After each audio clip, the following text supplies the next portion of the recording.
بسم اللہ الرحمن الرحیم رب اشرح لی صدری ویسر لی امری واحلل عقدۃ من لسانی یفقہوا قولی۔ صحبت اور غسل جنابت۔ صحابہ کرام رضی اللہ عنہم کے درمیان غسل جنابت کا ایک مسئلہ زیر بحث آیا۔ ایک گروہ کہتا تھا کہ غسل صرف دخول پہ فرض ہو جاتا ہے، انزال شرط نہیں، یعنی واٹر ڈسچارج جو ہے وہ ضروری نہیں۔ دوسرا گروہ بیان کرتا تھا کہ وجوب غسل کے لیے دخول کے ساتھ انزال بھی شرط ہے۔ یہ طویل مباحثہ کسی فیصلہ کن صورت پر منتج نہ ہوا۔ آخر قرار پایا کہ ام المومنین حضرت عائشہ رضی اللہ عنہا سے دریافت کیا جائے۔ حضرت عائشہ نے کہا کہ رسول اللہ صلی اللہ علیہ وسلم نے فرمایا، اذا جلس بین شعبها الاربع ومس الختان الختان فقد وجب الغسل۔ جب مرد عورت کی چار شاخوں کے درمیان بیٹھ جائے اور اس کا محل ختنہ عورت کے محل ختنہ کے ساتھ مس کرے تو غسل واجب ہو جاتا ہے۔ تو مسئلہ یہ ثابت ہوا کہ صرف دخول پر ہی مرد اور عورت جنبی ہو جاتے ہیں اور ان پہ غسل واجب ہو جاتا ہے، انزال یعنی منی کا نکلنا شرط نہیں۔ جنابت کے احکام۔ وجوب غسل کی حالت کو حالت جنابت کہتے ہیں۔ وجوب غسل یعنی جب غسل واجب ہو جاتا ہے تو اس حالت کو جنابت کہتے ہیں۔ جنابت کا لفظ جم سے، جم پہلو کو کہتے ہیں، بچنا۔ مندرجہ ذیل چار حالتوں میں مسلمان مرد اور عورت پر غسل کرنا فرض ہو جاتا ہے۔ نمبر 1، جوش کے ساتھ منی خارج ہونے کے بعد، اس میں احتلام بھی داخل ہے، یعنی کوئی ایسا خواب آئے یا ویسے۔ نمبر 2، صحبت کے بعد یعنی سیکشول انٹرکورس کے بعد۔ نمبر 3، حیض کے بعد۔ نمبر 4، نفاس کے بعد یعنی بچے کی پیدائش کے بعد۔ اس میں یاد رکھیے کہ بہت سے لوگ پوچھتے ہیں کہ اگر خواتین انٹرنل چیک اپ کرواتی ہیں تو کیا اس سے غسل واجب ہوتا؟ تو کوئی غسل واجب نہیں ہوتا جب تک کہ ان چار چیزوں میں سے کوئی چیز نہ ہو۔ اس میں یاد رکھیے کہ بہت سے لوگ پوچھتے ہیں کہ اگر خواتین انٹرنل چیک اپ کرواتی ہیں تو کیا اس سے غسل واجب ہوتا؟ تو کوئی غسل واجب نہیں ہوتا جب تک کہ ان چار چیزوں میں سے کوئی چیز نہ ہو۔ صرف منی خارج ہونے سے بات نہیں، بلکہ جوش کے ساتھ منی خارج ہونے کے بعد غسل واجب ہوتا ہے۔ رسول اللہ صلی اللہ علیہ وسلم نے فرمایا، جب تم عورت کی چار شاخوں کے درمیان بیٹھ کر صحبت کرو تو تم پر غسل واجب ہو گیا اگرچہ منی نہ نکلے۔ آپ نے غور کیا ہوگا کہ طہارت کے مسائل بہت تفصیل کے ساتھ اور اپنے اندر بہت ڈیٹیلز رکھتے ہیں، اور بہت سے موضوعات ایسے ہیں کہ جو انسان کی ظاہری زندگی نہیں بلکہ اس کی نجی اور ذاتی زندگی سے متعلق بھی ہیں، لیکن اس طرح پبلکلی ان کو پڑھانا اور ان کو سکھانا یہ بھی ایک ضرورت ہے، کیونکہ آپ صلی اللہ علیہ وسلم نے انصار کی خواتین کی تعریف کی کہ انصار کی خواتین کتنی اچھی ہیں جنہیں حیا دین کا علم حاصل کرنے سے نہیں روکتا۔ تو سوال یہ پیدا ہوتا ہے کہ آخر اتنی تفصیلات کیوں؟ اور بعض لوگ اس کو ناپسندیدہ قرار دیتے ہیں، تو ایسا کرنا ناسمجھی کی علامت ہے۔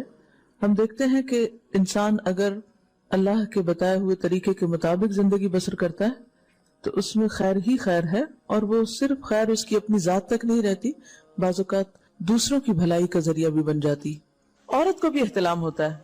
ام المومنین حضرت سلمہ رضی اللہ عنہا روایت کرتی ہیں کہ حضرت ام سلیم نے رسول اللہ صلی اللہ علیہ وسلم سے کہا، اے اللہ کے رسول، یقیناً اللہ حق سے نہیں شرماتا، یعنی حق بات اور ایک ضروری بات جو ہے اس کو واضح کرنا ضروری ہوتا ہے، اور اس معاملے میں شرم سے کام نہیں لینا چاہیے، کہیں ایسا نہ ہو کہ انسان انجانے میں غلط کام کرتا رہے۔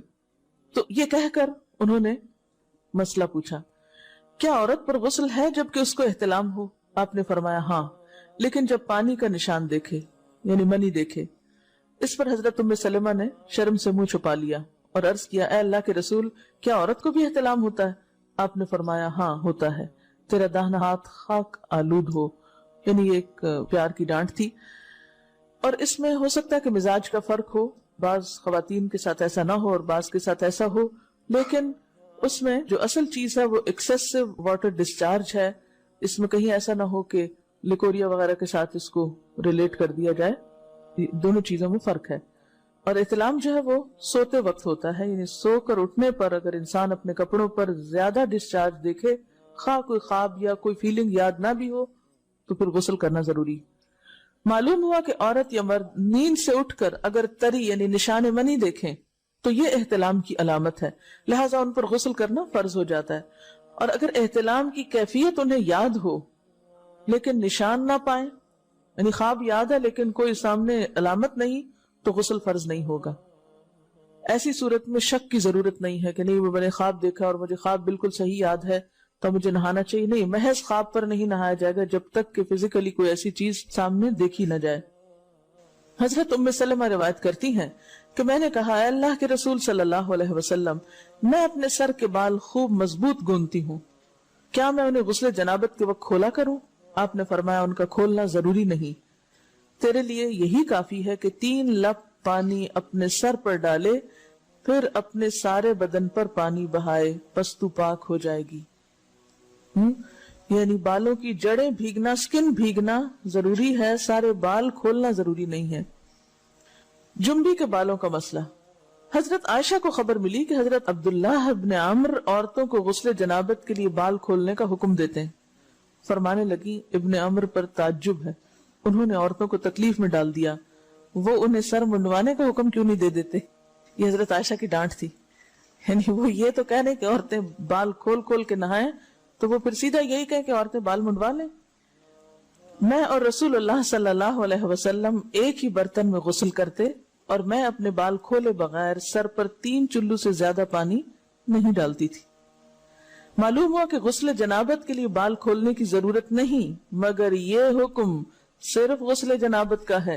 غسل حیض کے لیے بالوں کا کھولنا ضروری ہے کیونکہ وہ مہینے میں ایک دفعہ ہے. حضرت عائشہ سے روایت ہے کہ انہیں رسول اللہ صلی اللہ علیہ وسلم نے غسل حیض کے لیے فرمایا، اپنے بال کھولو اور غسل کرو.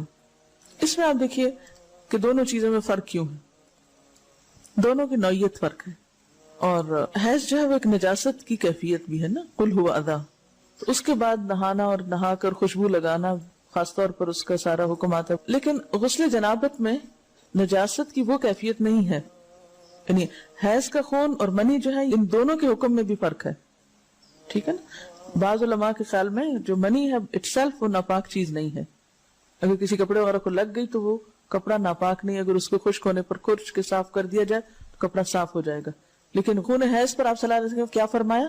چٹکیوں سے مل مل کے اس کو صاف کر کے دھوئے. تو ان دونوں میں بھی فرق ہے. لہٰذا ان دونوں کے بعد نہانے کے حکم میں بھی فرق ہے. ایک میں بال کھولے جائیں گے اور بال بھی دھوئے جائیں گے اور بالوں کی جڑیں بھی دھوئی جائیں گی، جبکہ دوسرے عام غسل جنابت میں بال کھولنا اور پورے بال دھونا شرط نہیں.